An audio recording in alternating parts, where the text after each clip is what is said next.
మీ పిల్లలు ఏం పెట్టినా తినకపోతే ఒకసారి ఈ రెసిపీని ట్రై చేయండి. Welcome to Subbu's home. ఈ రెసిపీ ఒక్కసారి చేసి పెట్టారంటే వాళ్ళు ఈజీగా తినేస్తారు. మా బేబీకి అయితే చాలా ఇష్టం, ఎందుకంటే కొంచెం స్వీట్గా కూడా ఉంటుంది. దీనికోసం మనం డ్రై ఫ్రూట్స్ తీసుకోవాలి.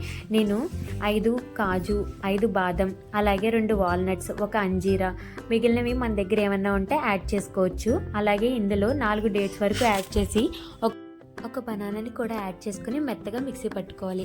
ఇలా మిక్సీ పట్టుకున్న దాన్ని పిల్లలకి పెట్టారంటే వాళ్ళు చాలా ఇష్టంగా తింటారు.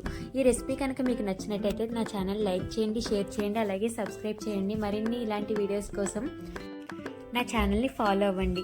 నేను డైలీ ఇంట్లో చేసుకునే రెసిపీస్, ఇంకా మనం హెల్తీగా కిడ్స్కి ఎలా పెట్టాలి, లేదంటే మనం ఇంట్లో చేసుకునే రెసిపీస్ ఈజీగా పర్ఫెక్ట్గా ఎలా చేసుకోవాలనే వాటిని చూపిస్తాను. మీకు కనుక ఇంట్రెస్ట్ ఉంటే ఫాలో అవ్వండి, అలాగే మీ ఫ్రెండ్స్కి షేర్ చేయండి. Thank you for watching.